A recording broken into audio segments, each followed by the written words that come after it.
Hola amigos, ¿cómo están? Muy buenas tardes. Como siempre, bienvenidos. Empezamos con nuestros adelantos.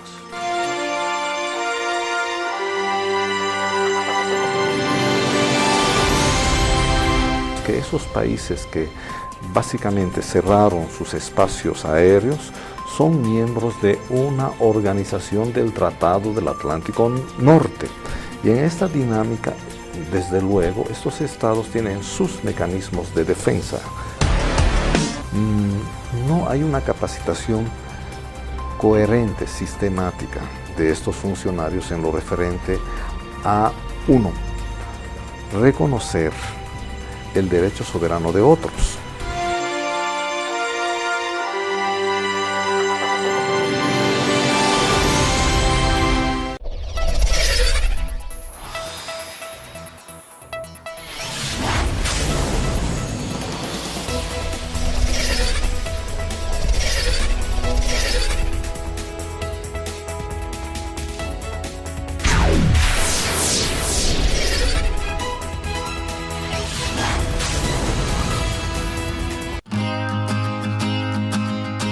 Luz y fuerza. Palabras que nos representan. Palabras que transmiten energía. Seguridad. Confianza.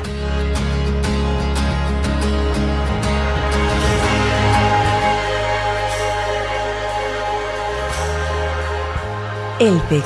Crecemos con energía. Empresa supervisada y regulada por la Autoridad de Fiscalización y Control Social de Electricidad.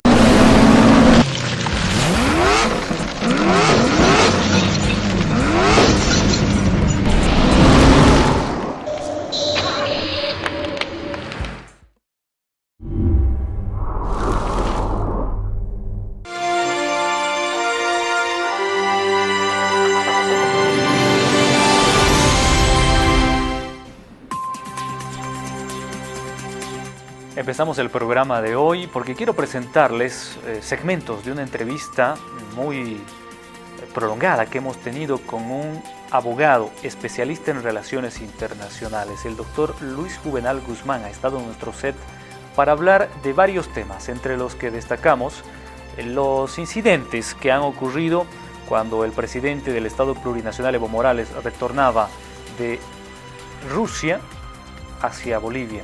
Los incidentes ustedes ya los conocen.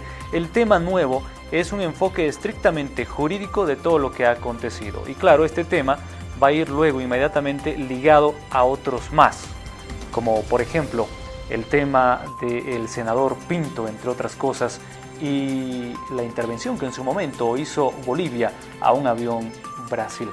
Le invito a ver el segmento, o los segmentos más bien, de esta entrevista.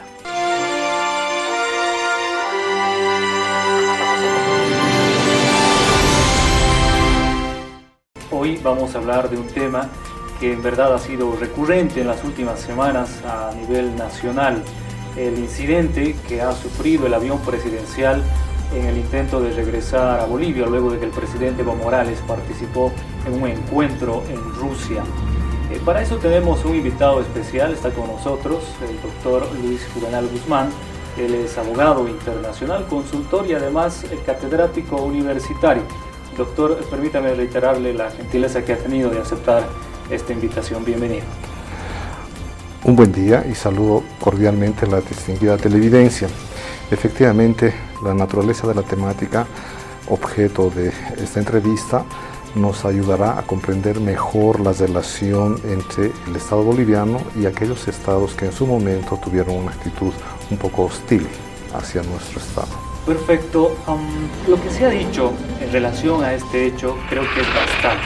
Creo que se ha abierto un abanico donde los calificativos y adjetivos han sido tantos como diversos. Se ha hablado, por ejemplo, de que se ha violado el derecho internacional en cuanto a navegación aérea. Se ha hablado de un acto de intolerancia. Inclusive hemos llegado a planos un poco más objetivos, como por ejemplo hablar de ofensas entre países. Pero en verdad, ¿qué es lo que ha ocurrido en un marco estrictamente jurídico? Bueno, evidentemente en el espectro jurídico los estados se rigen a través de un principio en sus relaciones, igualdad soberana. combinado con otra gama de principios en el contexto de lo que viene a ser la coexistencia pacífica entre estados, pueblos y naciones como sujetos principales del derecho internacional. Ahora bien, en el plano estrictamente diplomático y protocolar, por sobre todo, evidentemente, podrían surgir algunos elementos que nos ayuden a comprender mejor la situación. Efectivamente, si hablamos de una relación diplomática, por parte de un Estado, en el caso dado el boliviano, que va a utilizar un espacio aéreo de otro Estado, es vital la comunicación previa, oficial, de parte del jefe de Estado, en el idioma del Estado receptor, en este caso el Estado de tránsito, una comunicación y un saludo protocolar, no solo al equipo técnico que está a cargo del aeropuerto, sino por sobre todo al jefe de Estado, del Estado de tránsito, y a través del jefe de Estado al Estado mismo y a su población.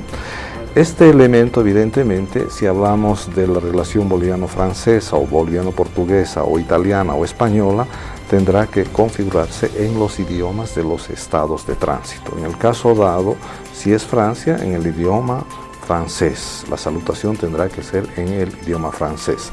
Evidentemente, en función de este elemento, no se ha publicitado mucho este factor, si el Estado boliviano cumplió o no cumplió. Y si uno estudia detenidamente, por ejemplo, las imágenes en el momento mismo de la recepción del jefe de Estado en el Kremlin, etcétera, la ubicación en el plano protocolar, evidentemente hay muchas fallas técnicas, demasiadas fallas técnicas.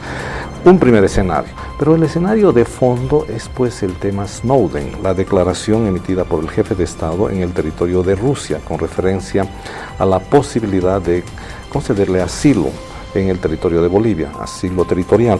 Este elemento efectivamente es bastante especial en virtud de qué hecho. Uno, la connotación jurídica. Si un jefe de Estado oficialmente está mencionando esa predisposición, esa voluntad, porque no olvidemos que las relaciones diplomáticas son las relaciones entre jefes de Estado a nivel cupular, y esas relaciones expresan nada más y nada menos la voluntad de los estados, de los pueblos, de las naciones. Y en esa dinámica, efectivamente, lo que podríamos encontrar es un elemento básico que vendría a sustentarse en el plano del derecho como voluntad expresada públicamente por parte de un dignatario de Estado.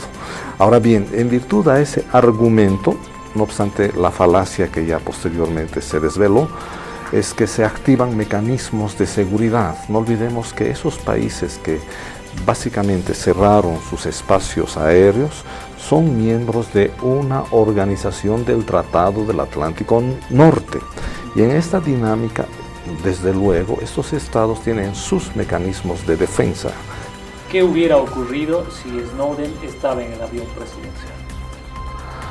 Bueno, ya en Austria hubo también una revisión, pero entiendo que quien asumió esa decisión fue el piloto para la inspección extra, evidentemente ajena a lo que tendría que acontecer en estas circunstancias.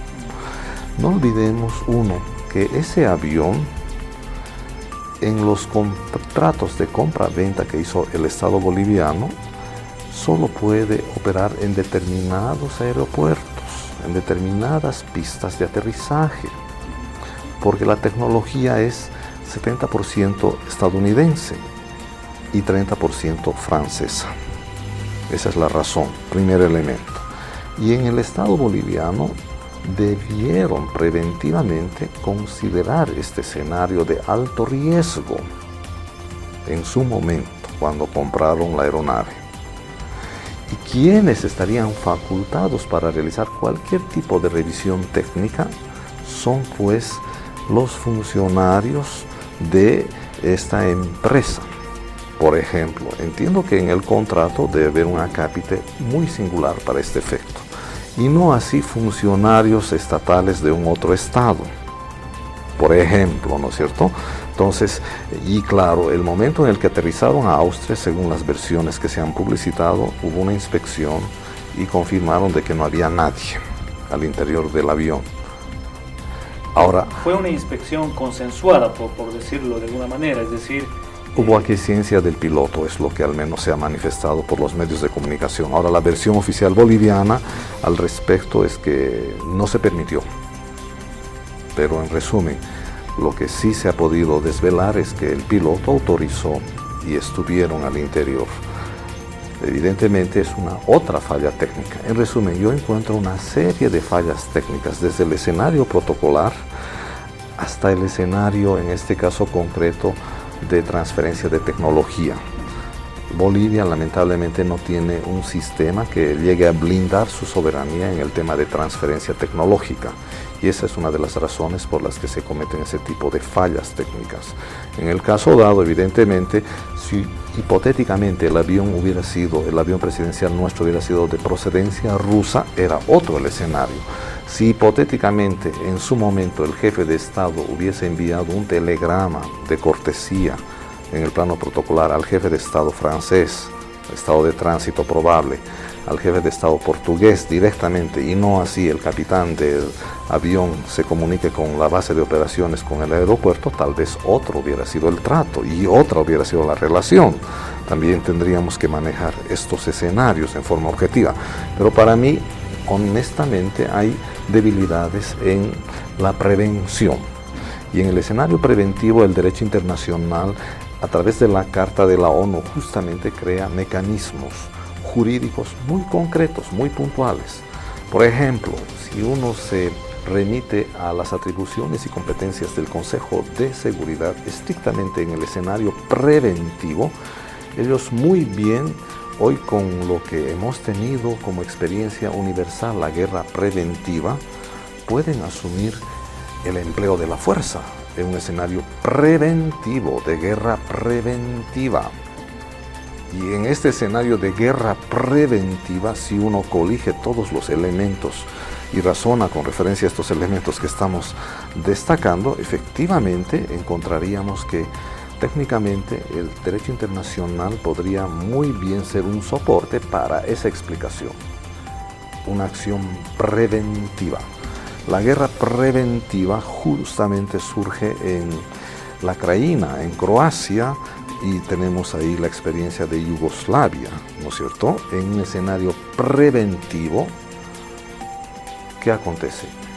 Las fuerzas croatas exterminan a una población, exterminan a la población eslava de la Krajina. En ese momento, evidentemente, con el repliegue de las fuerzas de paz y el consentimiento de las fuerzas de paz de Naciones Unidas, el consentimiento de las fuerzas de paz. Y también tenemos un otro escenario, un poco más, podríamos decir, dinámico en el contexto del derecho. El escenario de Georgia y Osetia del Sur, la guerra contrapreventiva. Y es un escenario totalmente diferente, que no es adverso a la esencia misma del derecho internacional a través de este mecanismo de la prevención. Me parece realmente muy interesante los elementos, yo diría hasta nuevos elementos que ingresan a este intento de análisis y de comprensión de lo que ha ocurrido en Europa. Le voy a dejar una pregunta porque tenemos que hacer un paréntesis, sin embargo, le adelanto. Hay gente, mucha gente, creo yo, que ha intentado vincular de alguna u otra manera lo sucedido en Europa con lo que está sucediendo con el senador Pinto en el tema este de soberanía y la decisión soberana de los estados en relación a lo que ha significado el asilo concedido por Brasil. Dejo la pregunta para el próximo bloque. Amigos, una pausa, enseguida estamos de vuelta.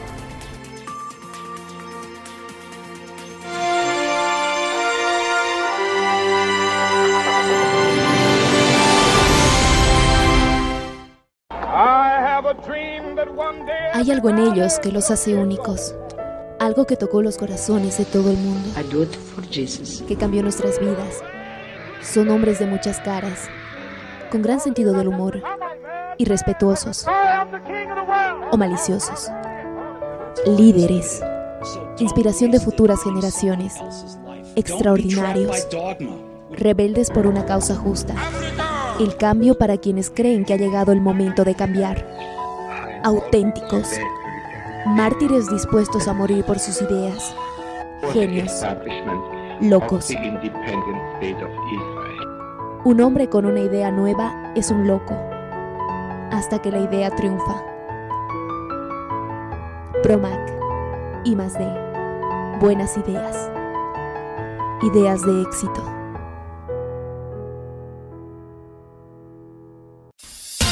¿Te gustaría ingresar a una universidad totalmente diferente? Donde apoyamos tus ideas, valoramos tus sueños, impulsamos tu espíritu creativo y donde desarrollas tu propia idea de negocios. Ven a la UCATEC. Teléfono piloto 4200-406.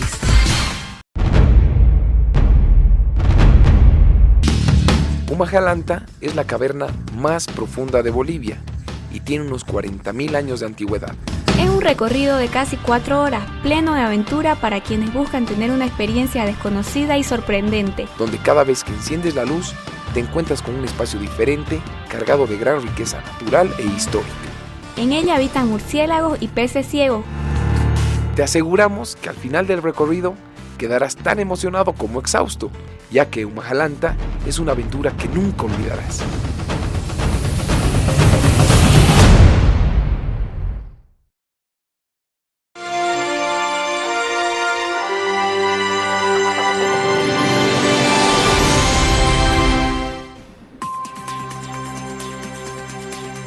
Amigos, gracias por continuar con nosotros. Estamos conversando con el doctor Guzmán acerca del incidente ocurrido en Europa cuando el presidente Evo Morales retornaba a Bolivia luego de haber asistido a un encuentro en Rusia. Había dejado una pregunta antes de la pausa. ¿Existe alguna relación o el hecho acontecido en Europa nos debe motivar a detenernos y analizar lo que está ocurriendo, por ejemplo, con el caso del senador Pinto, quien ha solicitado asilo al país de Brasil y Brasil se lo ha concedido? Sin embargo, todos sabemos que Pinto no puede salir del país. Bueno, efectivamente, en esta relación de Bolivia-Brasil y el tensionamiento a través de un caso concreto, el caso del senador Pinto, genera cierto, en este caso, podríamos abordar este tema considerando elementalmente el derecho al asilo diplomático diferenciado del derecho al asilo territorial del señor Pinto. Desde luego, el Brasil soberanamente asume esta decisión examinando el caso, y ellos consideran que efectivamente hay lesión a sus derechos y por tanto le conceden el asilo al ciudadano Pinto.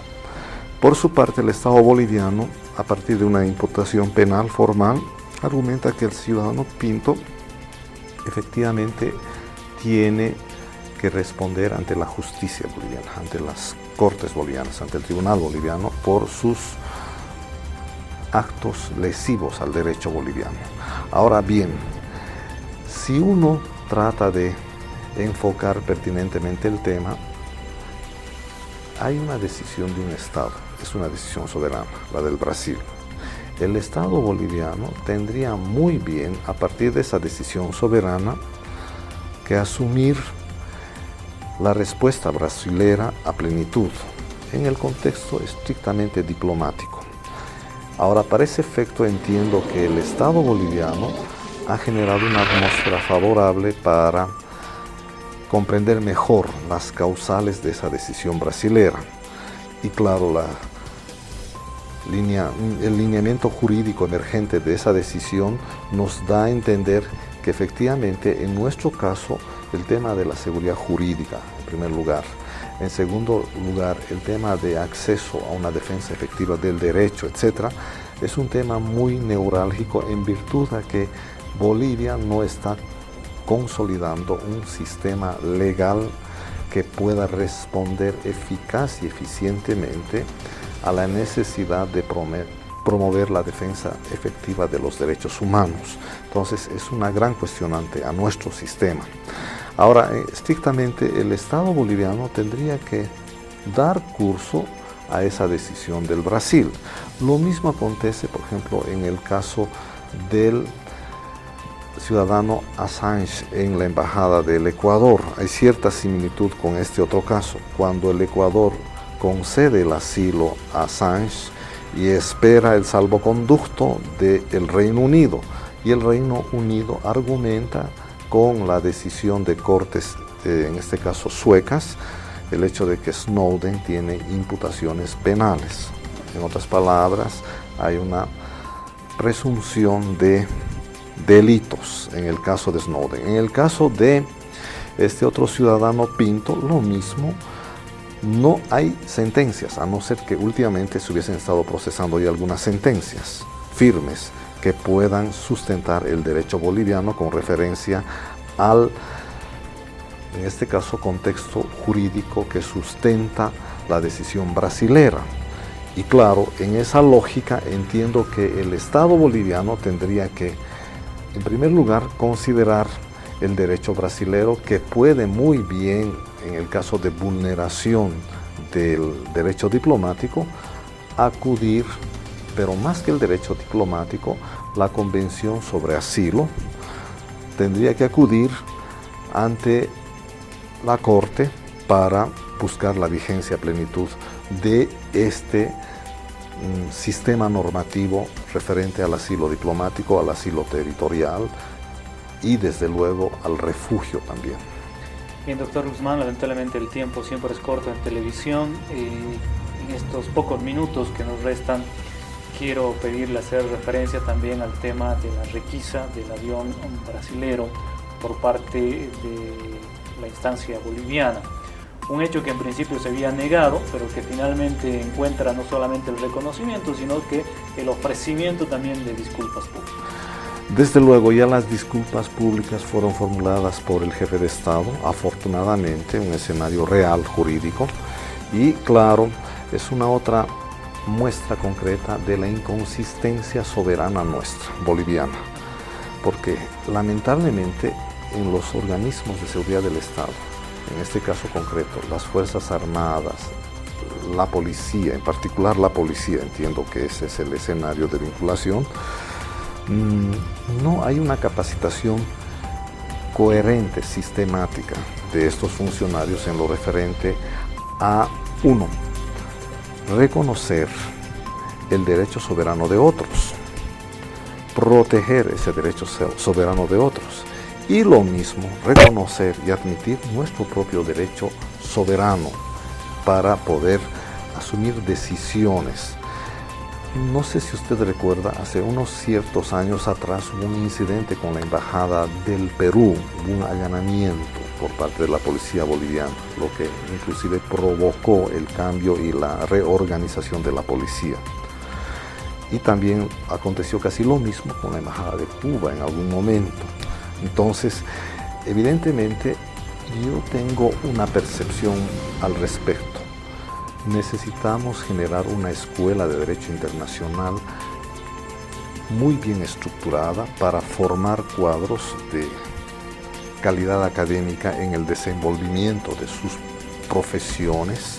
En el ámbito de la seguridad del Estado, por ejemplo, nos remitimos al tema de las atribuciones que tienen las Fuerzas Armadas en todos sus niveles, en el ámbito de la policía y otros organismos del Estado, para evitar este tipo de incidentes, incluido el escenario del, en este caso concreto, Ministerio de Relaciones Exteriores, por sobre todo el Ministerio de Relaciones Exteriores, porque a través de la unidad de protocolo diplomático, por ejemplo, yo puedo percibir una serie de fallas que son lesivas para la soberanía de los estados. Ahora, que los estados no asuman con rigurosidad en el trato diplomático este tipo de escenarios concretos de parte boliviana, es también parte de la misma cortesía que ellos tienen hacia Bolivia. Entenderán, dirán, bueno, en Bolivia no hay una escuela bien definida de protocolo diplomático, no hay una escuela bien definida de soberanía. Entonces, es prudente, reitero, reforzar las mallas curriculares en las universidades, en los centros de capacitación, para ayudar a los compatriotas bolivianos a formarse pertinentemente. Bien, de verdad le agradezco por la contribución que ha hecho en este intento de mirar de manera diferente, con mayor detenimiento el incidente ocurrido, que además da paso a que podamos observar otros temas como el que acabamos de hacer referencia.